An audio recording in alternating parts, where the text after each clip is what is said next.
So hi everyone, welcome to rapid revision class 9th। अगला chapter जो कि है स्ट्रक्चर ऑफ एटम। मैं हूं आप सभी का अपना प्रशांत भैया। एंड याद रखना, exams are near but why to fear when PK भैया इज हियर। क्योंकि ये जो इतना बड़ा खतरनाक चैप्टर है ना, आज इसका हम 25 मिनट के अंदर डिटेल में रिवीजन करेंगे।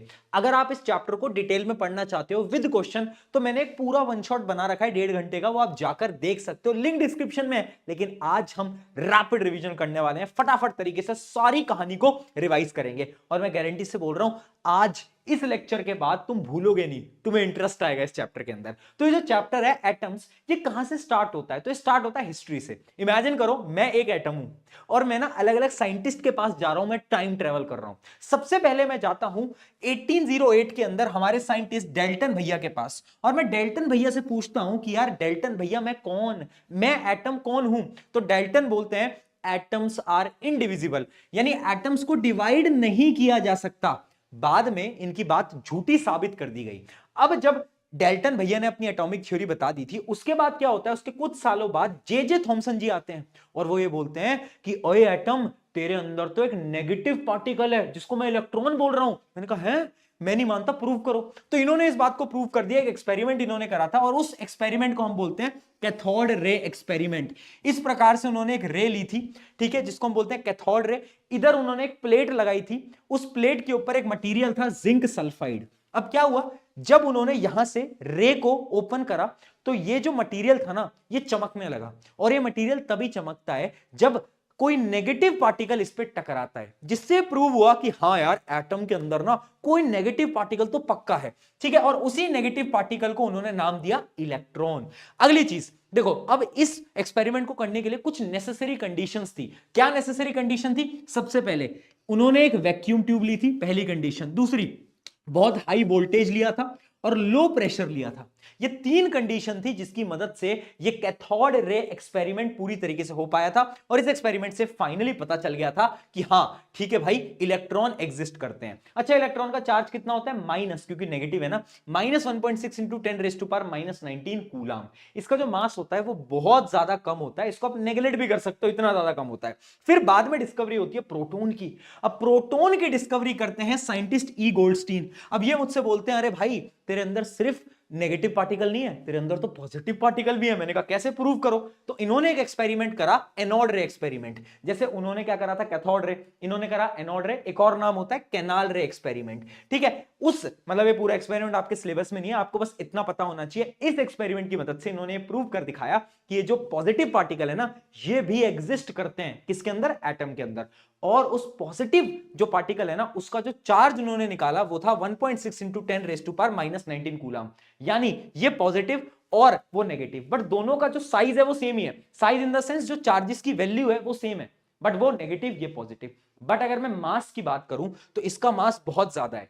इलेक्ट्रॉन के कंपैरिजन में इसका मास 2000 गुना होता है, ठीक है। फिर बाद में आते हैं एक चैड इंसान, जिनका नाम था जेम्स चैडविक। और ये चैडविक जी आते हैं और ये बोलते हैं कि अरे, तुम्हारे पास सिर्फ एक पॉजिटिव नेगेटिव पार्टिकल नहीं है, तेरे अंदर तो एक न्यूट्रल पार्टिकल भी छुपा हुआ है, जिसका उन्होंने नाम दिया न्यूट्रॉन, ठीक है। Neutron are the neutral and have mass nearly equal to proton. यानी ये न्यूट्रल होता है, इस पे कोई चार्ज नहीं होता, बट इसका जो मास होता है ना, वो किसके बराबर होता है? प्रोटॉन के बराबर होता है। मैंने कहा ठीक है यार, मेरे अंदर क्या क्या है भाई। तो ये थी मेरी पूरी कहानी। लेकिन कुछ कुछ थ्योरीज आपको पता होनी चाहिए, जैसे कि सबसे पहले आता है क्या? J Thomson model. अच्छा, इलेक्ट्रॉन, प्रोटॉन और न्यूट्रॉन, उन सबका मास, उन सबका चार्ज आपको पता तो चली गया होगा। किसने डिस्कवरी करी ये भी इंपॉर्टेंट है। अब बात करते हैं किसकी? जे थॉमसन मॉडल की। जे थॉमसन मॉडल जिसे पूछा गया, मतलब जे थॉमसन जी से पूछा गया कि ये बताओ, इलेक्ट्रॉन जो तुमने निकाला है ना, नेगेटिव पार्टिकल, वो कैसे एग्जिस्ट करता है? तो उन्होंने मॉडल दिया प्लम पुडिंग मॉडल। उन्होंने बोला कि जैसे अगर आप वाटरमेलन को देखोगे तो ये जो रेड वाला पार्ट तुम्हें दिख रहा है, ये तो है पॉजिटिव पार्ट, और उसके बीच में ये जो तुम्हें दिख रहे हैं ना काले काले, ये है नेगेटिव पार्टिकल। तो नेगेटिव पार्टिकल पॉजिटिव पार्टिकल के बीच में एम्बेडेड होते हैं। तो अब देख लेते हैं इन्होंने क्या थ्योरी दी। इनकी 2 पोस्टुलेट्स थी जो कि आपको याद रखनी है। सबसे पहली postulate, an atom consist of positively charge sphere and electrons are embedded, ठीक है। पूरा पॉजिटिव चार्ज पेयर होता है, उसके बीच में इलेक्ट्रॉन होते हैं। और दूसरी और important theory, negative and positive charges are equal in magnitude. जितना पॉजिटिव होगा उतना ही नेगेटिव होगा, यानी जो पूरे एटम के ऊपर जो चार्ज होता है वो 0 होता है। ये दो पोस्टुलेट इन्होंने दे दी थी। उसके बाद अगले साइंटिस्ट आए, और पुराने जमाने में साइंटिस्ट को ना पिछले साइंटिस्ट को झूठा प्रूव करने में मजा आता था। तो फिर आते रदरफोर्ड जी, वो बोलते हैं अरे थॉमसन तो झूठा था। मैंने कहा आप सच बता दो भाई। उन्होंने बोला कि उसने वो जो थ्योरी बताई ना कि ऐसे इलेक्ट्रॉन एग्जिस्ट करते हैं, एकदम गलत है। और उन्होंने एक एक्सपेरिमेंट करा जो कि आपके सिलेबस का सबसे इंपॉर्टेंट एक्सपेरिमेंट है, जिसका नाम है द गोल्ड फॉइल एक्सपेरिमेंट। अब ये डायग्राम भी इंपॉर्टेंट है और ये एक्सपेरिमेंट भी इंपॉर्टेंट है। देखो उन्होंने क्या करा, यहां पर एक अल्फा पार्टिकल लिया। अल्फा पार्टिकल क्या होता है, हीलियम तो तुम्हें पता होगा, हीलियम, हीलियम का डबल चार्ज पार्टिकल यानी +2। अगर समझ नहीं आता इतना याद कर लो, alpha particle is positive particle, ठीक है। उन्होंने यहां पे पॉजिटिव पार्टिकल लिया, यहां पर उन्होंने गोल्ड की फॉइल यूज करी। गोल्ड की फॉइल, अब पूछेंगे कि गोल्ड फॉइल उन्होंने क्यों यूज करी, क्योंकि गोल्ड के पास एक प्रॉपर्टी होती है मेलेबिलिटी, यानी उसको पतली शीट्स के अंदर कन्वर्ट किया जा सकता है, जो कि यहां पे लिखा भी हुआ है कि gold is highly malleable so it can be beaten into very thin sheets. जिससे क्या होता है, जिससे एक्सपेरिमेंट पूरी तरीके से कराया जा सकता है। गोल्ड के अलावा किसी और एलिमेंट के साथ ये करना पॉसिबल नहीं था। क्यों, क्योंकि gold is malleable. Important question है। अब देखो, अब क्या हुआ, जब इन्होंने एक्सपेरिमेंट करा तो होता क्या है ना कि जो पार्टिकल्स आ रहे थे ये गोल्ड की शीट के एटम से टकराए, जिसके अंदर मेजॉरिटी ऑफ पार्टिकल तो पास कर गए, बाहर निकल गए, कुछ पार्टिकल डिफ्लेक्ट कर गए, और बहुत कम पार्टिकल वापस से सेम डायरेक्शन में रिफ्लेक्ट बैक कर गए। यानी ये जो रदरफोर्ड भैया जी ने जो एक्सपेरिमेंट करा, अगर मैं तुम्हें इसकी ऑब्जर्वेशन बताऊं, 3 observation, most of the alpha particle passed straight, निकल गए भैया। There was a deflection at small angle, कुछ कुछ में डिफ्लेक्शन हुआ, कुछ मूव कर गए, and very small amount of alpha particle rebounded, यानी कुछ ही पीछे आ गए। याद रखना ये ऑब्जर्वेशन है। अब इन ऑब्जर्वेशन से हम क्या कंक्लूजन बना सकते हैं, तो कुछ 3 या 4 कंक्लूजन है जो कि तुम बना सकते हो। पहली conclusion, atoms are mostly empty, क्योंकि देखो पार्टिकल्स पास कर गए, इसका मतलब है कि एटम्स जो है वो मोस्टली एम्प्टी होते हैं। दूसरी statement, positive charge particle nucleus, यानी एक ऐसा पोर्शन होता है हर एक एटम के अंदर जिसके अंदर सारा मास कंसंट्रेटेड है, यानी जितना भी जो मास है ना वो एक जगह पे कंसंट्रेटेड है, तभी तो पार्टिकल आया, टकरा के पीछे आया, ठीक है। उसको हमने क्या बोला, पॉजिटिवली चार्ज न्यूक्लियस। अगला, जो न्यूक्लियस का साइज होता है वो बहुत छोटा होता है, इसी वजह से मेजॉरिटी पार्टिकल्स तो पास कर गए, लेकिन बहुत कम पार्टिकल डिफ्लेक्ट हुए और कुछ ही वापस आ पाए। एंड लास्ट, मास कंसंट्रेशन, यानी जितना भी एटॉमिक मास है ना वो सारा का सारा मास कहां पर कंसंट्रेटेड है, न्यूक्लियस के ऊपर कंसंट्रेटेड है, ठीक है। ये कुछ 4 क्या है कंक्लूजन्स जो कि आप रदरफोर्ड भैया के एक्सपेरिमेंट से निकाल सकते हो। समझ आया ना, इन्होंने क्या करा, इन्होंने बस गोल्ड फॉइल लिया। क्यों लिया तुम्हें पता होना चाहिए, रीजन पता होना चाहिए गोल्ड फॉइल लेने का। दूसरी चीज, अल्फा पार्टिकल लिए, अल्फा पार्टिकल क्या होते हैं, पॉजिटिव चार्ज पार्टिकल होते हैं हीलियम के, ठीक है। फिर पास कर गए, कुछ कुछ डिफ्लेक्ट कर गए, और बहुत कम पार्टिकल पीछे आए। ऑब्जर्वेशन पता होना चाहिए, कंक्लूजन पता होना चाहिए, सिर्फ इतना काफी नहीं है। फाइनली इन्होंने पोस्टुलेट्स क्या दी, इनके पॉइंटर्स क्या थे वो भी आपको पता होने चाहिए। तो अगर मैं रदरफोर्ड मॉडल की बात करूं, फाइनल पोस्टुलेट्स क्या है देखते हैं। The nucleus is at centre and is positively charge, nearly all mass of nucleus reside in the nucleus, यानी जितना भी मास है ना एटम का वो सारा न्यूक्लियस पे होता है, और न्यूक्लियस ना एटम के सेंटर पे प्रेजेंट होता है, पहली स्टेटमेंट। दूसरी postulate, nucleus of an atom is very small, यानी एक तो स्मॉल होता है और वो बहुत डेंस होता है, यानी उसमें मास भी बहुत होता है, वो छोटा भी होता है। एंड तीसरी और सबसे important postulate, the size of the nucleus is very less, यानी जो साइज होता है न्यूक्लियस का वो क्या होता है, वो बहुत कम होता है। इसके साथ साथ एक पोस्टुलेट उन्होंने और दी जो कि तुम यहां पे ऐड करोगे, the electron revolve around the fixed orbit, इसको यहां पर ऐड कर लेना, ठीक है। ये भी उनकी पोस्टुलेट ही है एक तरीके से। उन्होंने बताया कि ये जो एटम है ना इसमें इलेक्ट्रॉन रिवॉल्व करते रहते हैं और वो न्यूक्लियस के अराउंड घूमते रहते हैं, चक्कर काटते रहते हैं, जैसे तुम भी चक्कर काटते रहते हो उसके पीछे, वैसे ही यहां पर भी कहना ये चक्कर काटते रहते हैं, ठीक है। तो फाइनली क्या आ गई, ये कुछ स्टेटमेंट्स आ गए, ये कुछ पोस्टुलेट्स आ गए, किसकी, हमारे रदरफोर्ड भैया की, ठीक है। अब क्या रदरफोर्ड भैया ने सच बोला, कुछ कुछ सच बोला, बट यहां पर कुछ ड्रॉबैक्स थे। ड्रॉबैक्स क्या थे कि इमेजिन करो एक इलेक्ट्रॉन रिवॉल्व कर रहा है, तो अगर रिवॉल्व करेगा तो एनर्जी तो लूज करेगा, और अगर एनर्जी लूज करेगा तो धीरे धीरे धीरे धीरे न्यूक्लियस में आके गिर जाएगा, और अगर न्यूक्लियस में गिर जाएगा तो ऐसे तो एटम एग्जिस्ट ही नहीं करने चाहिए, बट एटम तो एग्जिस्ट करते हैं, राइट। तो यानी according to the Rutherford, electron revolve around the nucleus in a well defined orbit, but electron being charge particle will lose their energy and finally fall into nucleus, this will make it highly unstable. इस वजह से Rutherford ने जो बोला वो पूरी तरीके से सच नहीं था। फिर आते हैं सबके बादशाह, और इनका नाम है बोर बाबा। बोर बाबा आए और उन्होंने बोला, अरे मैं कुछ पोस्टुलेट देता हूं, मैं कुछ स्टेटमेंट देता हूं, उससे तुम्हारी प्रॉब्लम सॉल्व हो जाएगी। तो बोर बाबा ने पहली पोस्टुलेट क्या दी, ध्यान से देखना, electron revolve around nucleus in a fixed orbit या फिर फिक्स्ड डिस्क्रीट ऑर्बिट। समझाता हूं, उन्होंने बोला कि अरे जो इलेक्ट्रॉन है ना, ये घूमता है, बिल्कुल घूमता है, बट एक फिक्स्ड ऑर्बिट में घूमता है, और उस ऑर्बिट को उन्होंने नाम दिया एनर्जी लेवल। क्या नाम दिया, एनर्जी लेवल। ठीक है, ये पहली उनकी स्टेटमेंट थी। दूसरी statement, each orbit has a fixed amount of energy and an electron does not lose energy while revolving. यानी जब वो घूम रहा है ना, तो एनर्जी को लूज नहीं करता भाई, उसकी फिक्स्ड एनर्जी होती है। और ऐसे ही उन्होंने नाम दिया K shell, L shell, M shell, N shell, ये कुछ शेल के उन्होंने नाम दिए। न्यूक्लियस के जो सबसे क्लोज होगा वो होगा के, फिर आएगा एल, फिर आएगा एम, और फिर आएगा एन। और जो न्यूक्लियस के जितना क्लोज आएगा उसके पास उतनी कम एनर्जी होगी। जैसे कि अगर आप देखोगे, ये जो के शेल है, इसके अंदर जो इलेक्ट्रॉन होंगे उनके पास एनर्जी कम होगी, फिर एल आएगा, फिर एम आएगा, फिर एन आएगा, ऐसे।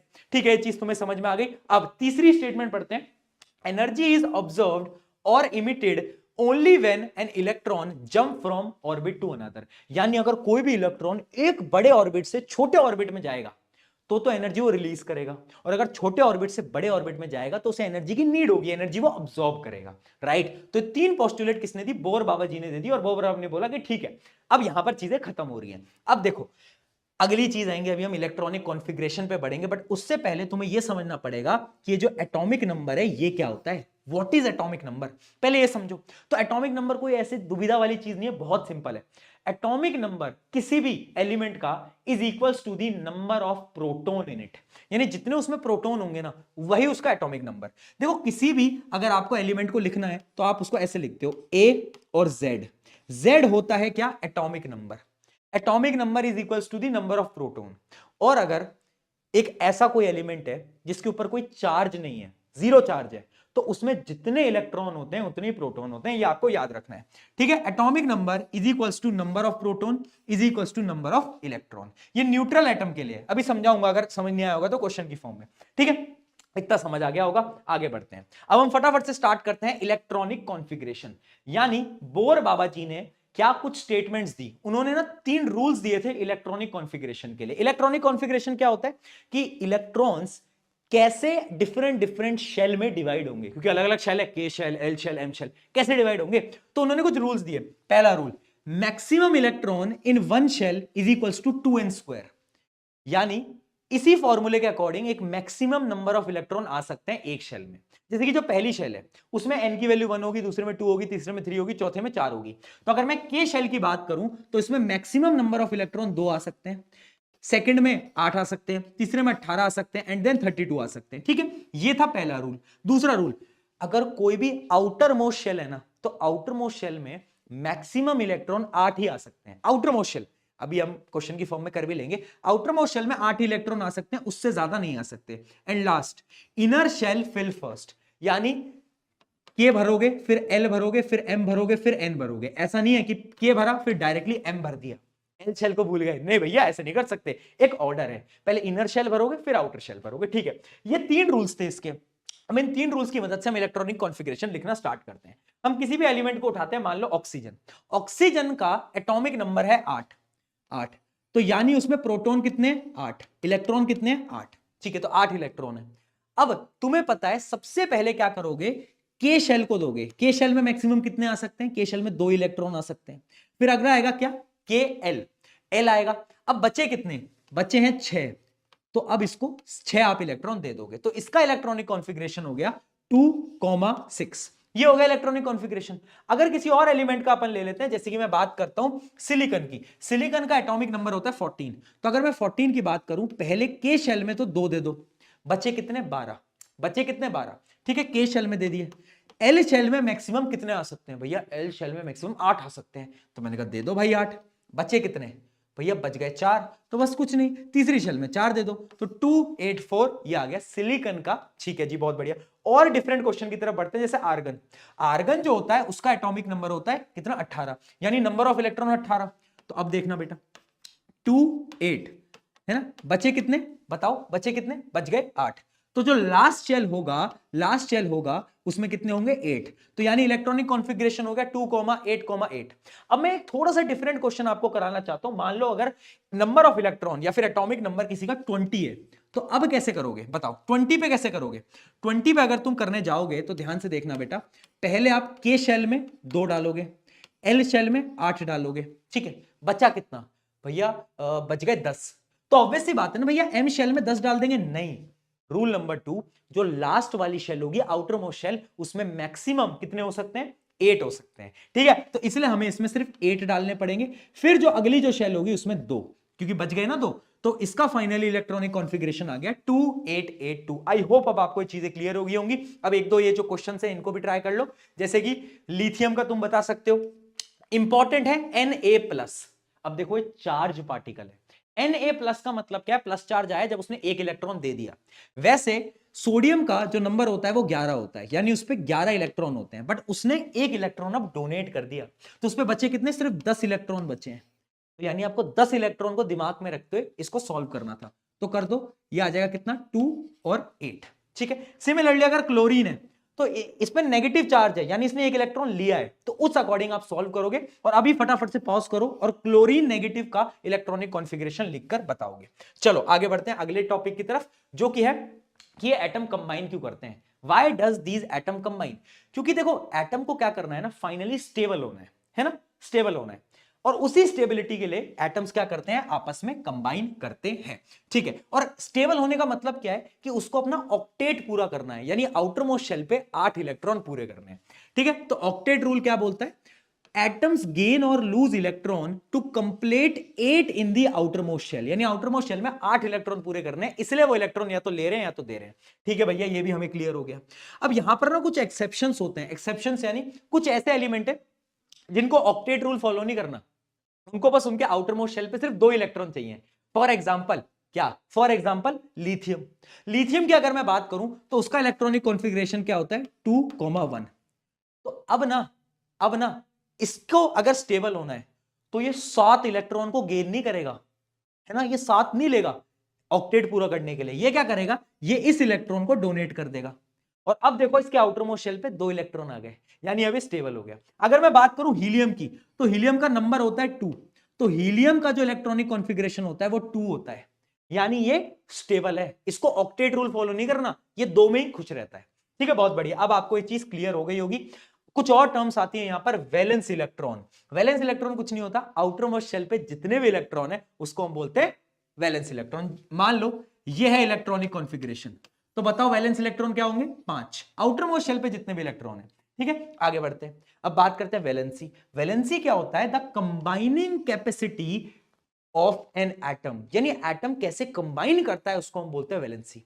अब इसमें ना बच्चे बहुत कंफ्यूज होते हैं, मैं एक ट्रिक दे देता हूं, किसी भी एलिमेंट की वैलेंसी निकाल दोगे। आपको क्या करना है? सबसे पहले उसका इलेक्ट्रॉनिक कॉन्फ़िगरेशन लिखना है, ठीक है, और उसके अगर वैलेंस इलेक्ट्रॉन, ध्यान से सुना ट्रिक दे रहा हूं, अगर उसके वैलेंस इलेक्ट्रॉन 1 2 3 या 4 में से कोई आए, वैलेंस इलेक्ट्रॉन यानी आउटर मोस्ट शेल पे जितने इलेक्ट्रॉन है 1 2 3 4 में से आए, तो उसकी वैलेंसी इतनी होगी जितने उसके वैलेंस इलेक्ट्रॉन है। बट अगर उसके वैलेंस इलेक्ट्रॉन 5 6 7 8 में से कुछ आए, तो उसकी वैलेंसी निकालने के लिए आपको बस 8 में से सब्ट्रैक्ट कर देना है। एक एग्जांपल से आपको समझाता हूं। फॉर एग्जांपल हम एग्जांपल लेते हैं ऑक्सीजन का। ऑक्सीजन का इलेक्ट्रॉनिक कॉन्फ़िगरेशन है 2,6। अब इसमें 6 आ गया बेटा, 6 आ गया ना, तो इसके वैलेंस इलेक्ट्रॉन तो 6 होंगे, लेकिन इसकी वैलेंसी कैसे निकालोगे? 8 - 6 दैट इज 2, तो वैलेंसी आ गई 2। बट अगर मैं सोडियम की बात करूं तो सोडियम का क्या होता है? सोडियम का आप लिख सकते हो 2, है ना। ध्यान से देखते चलो, क्योंकि ये वाली जो चीजें है ना, ये बहुत बार क्वेश्चन में पूछी जाती है। 2, 8, 1, ठीक है। तो अब इसके आउटर मोस्ट शेल में एक ही है, तो इसकी वैलेंसी भी 1 होगी, ठीक है जी। अब हमें वैलेंसी भी समझ आ गई, वैलेंस इलेक्ट्रॉन भी समझ आ गया। अब बढ़ते हैं अगले टॉपिक की तरफ, जो कि है मास नंबर। मास नंबर क्या है? देखो, अगर आपको किसी भी एलिमेंट को रिप्रेजेंट करना है ना, तो आप कैसे रिप्रेजेंट करते हो? मैंने आपको बताया, एक्स, ए और जेड, है ना। ए क्या है? बोलो, मास नंबर, यानी उसका मास कितना है। और जेड क्या है? एटॉमिक नंबर, यानी नंबर ऑफ प्रोटॉन, वो तो मैं आपको बता ही चुका हूं। अब ये जो एटॉमिक मास होता है ना, ये बनता किससे है? देखो, इलेक्ट्रॉन में तो मास नेग्लिजिबल होता है, तो ये एटॉमिक मास जो होता है, मास नंबर जो होता है, वो बनता है प्रोटॉन प्लस न्यूट्रॉन से, ठीक है। तो यानी अगर आपको मास नंबर लिखना है तो आपको बस प्रोटॉन और न्यूट्रॉन को जोड़ देना है, मास नंबर आ जाएगा। और अगर आपको एटॉमिक नंबर लिखना है तो आपको नंबर ऑफ प्रोटॉन्स पता होने चाहिए, ठीक है। तो इतना आपको पता होना चाहिए कि मास नंबर इक्वल्स टू ये क्या है, number of proton plus number of neutron. ठीक है, एक क्वेश्चन देखते हैं इसका। An element X has a atomic number 11 and mass number 23। अब इस एलिमेंट को आप कैसे लिखोगे? देखो, अगर एक एलिमेंट X है, नीचे क्या लिखते थे अपन, एटॉमिक नंबर, और ऊपर हम क्या लिखते थे, मास नंबर। बहुत बढ़िया। Find the number of proton, electron and neutron. देखो बेटा, जितना इसका ये होगा एटॉमिक नंबर, उतने ही इसमें प्रोटॉन होंगे, उतने ही उसमें इलेक्ट्रॉन होंगे। लेकिन न्यूट्रॉन कैसे निकाले? तो आपको पता होगा कि ये क्या है, ये है the sum of proton plus neutron. और प्रोटॉन की वैल्यू आपको पता है 11, तो यहां पे 11 डाल दो। ठीक है, इससे आपका क्या आ जाएगा, न्यूट्रॉन की वैल्यू आ जाएगी। तो न्यूट्रॉन की वैल्यू कितनी आ जाएगी, ये आपकी आ जाएगी 12, राइट, 12। तो 12 न्यूट्रॉन इसके अंदर प्रेजेंट है। बहुत बढ़िया, आई होप ये चीज आपको समझ आ गई होगी। इससे सवाल आते हैं क्योंकि अब आते हैं आइसोटोप और आइसोबार की तरफ। अब ये क्या है, देखो आइसोटोप कुछ नहीं है, बहुत सिंपल है। इसकी एक ट्रिक है, बच्चे बहुत कंफ्यूज होते हैं। आइसोटॉप यानी टॉप वाली चीज बदलेगी। समझाता हूं, एक एलिमेंट को मैं कैसे लिखता हूं, ए और जेड ऐसे लिखता हूं ना, यानी जो टॉप वाली चीज होगी वो बदलेगी। क्या बोल रहा हूं मैं, टॉप वाली चीज बदलेगी। यानी आइसोटोप में क्या होता है कि ये जो एटॉमिक नंबर है ना जेड, ये तो सेम रहता है, बट ये जो मास नंबर है ये बदल जाता है, ए बदल जाता है। तब मैं क्या बोलता हूं, तब मैं इसको बोलता हूं हाँ आइसोटोप। ठीक है, same number of proton but different number of neutron. अब क्योंकि न्यूट्रॉन अलग अलग है, तो ये जो मास नंबर है ना ये बदल जाएगा। यानी याद रखना, एटॉमिक नंबर सेम रहता है बट मास नंबर बदल जाता है। इसका एग्जांपल क्या है, हाइड्रोजन के आइसोटोप्स होते हैं, एक होता है प्रोटियम, ड्यूटेरियम, और एक होता है ट्राइटियम। मैं आपको लिख के भी बता देता हूं। जैसे कि अगर मैं बात करूं किसकी, प्रोटियम की, तो प्रोटियम पे न्यूट्रॉन होता ही नहीं है, 0 न्यूट्रॉन है। तो इसको मैं कैसे लिखता हूं, इसको मैं लिखता हूं He1 और ऊपर भी 1। अगर मैं बात करूं ड्यूटेरियम की, तो इसमें एक न्यूट्रॉन होता है, तो इसको मैं लिखता हूं He1 और ऊपर 2। और अगर मैं ट्राइटियम की बात करूं, इस पर 2 न्यूट्रॉन होते हैं, He1 और ऊपर 3। ठीक है, ये किसके हैं, आइसोटोप्स ऑफ, बहुत बढ़िया, हाइड्रोजन। अच्छा यहाँ He लिख दिया भैया, He हटा देना, He रखना। ठीक है, He लगा दिया, सॉरी। ठीक है, बहुत बढ़िया, आई होप आपको एक क्लियर हो गया होगा, राइट। चलो बहुत सही, तो ये क्या है, आइसोटोप्स। क्लियर है। अब यहां पे सवाल आता है आइसोटोप के एप्लीकेशन बताओ। तो आइसोटोप बहुत जरूरी है और इसके कुछ एप्लीकेशन है, जैसे कि uranium isotope is used as fuel in nuclear reactor. जो न्यूक्लियर रिएक्टर होता है ना भैया, इसके अंदर ये जो यूरेनियम के आइसोटोप होते हैं इनको यूज किया जाता है। ठीक है, अगला, isotope of cobalt is used in the treatment of cancer. Cancer के ट्रीटमेंट में कोबाल्ट का आइसोटोप यूज हो रहा है। And last, isotope of iodine is used in the treatment of goitre. Goitre एक बीमारी होती है, उस बीमारी को ट्रीट करने के लिए आयोडीन का आइसोटोप यूज किया जाता है। बहुत बढ़िया, आइसोटोप क्लियर हो गया। अब बात करते हैं आइसोबार की।